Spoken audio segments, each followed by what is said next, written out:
Aniseed has an expectorant, antispasmodic, carminative, and laxative effect, contributes to the normalization of the secretory and motor function of the gastrointestinal tract. Indications: inflammatory diseases of the upper respiratory tract as an expectorant, as part of complex therapy, inflammation of the lungs, pneumonia, tracheitis, cough, bronchitis. How to use: about 5 grams 1 teaspoon of fruits are placed in an enamel bowl. Pour 200 milliliters 1 glass of hot boiled water. Cover with a lid and insist on a boiling water bath for 15 minutes. Cool at room temperature for 45 minutes. Filter. Squeeze the remaining raw materials. The volume of the resulting infusion is adjusted with boiled water to 200 milliliters. The infusion is taken orally in a warm, from 3 to 4 times a day, 30 minutes before meals. Adults 1/4 cup. Children from 14 years and older 2 to 3 tablespoons. Children from 6 to 14 years old 1 to 2 tablespoons.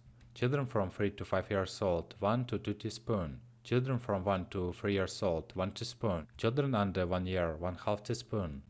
Contraindications: hypersensitivity to the components of the drug, pregnancy.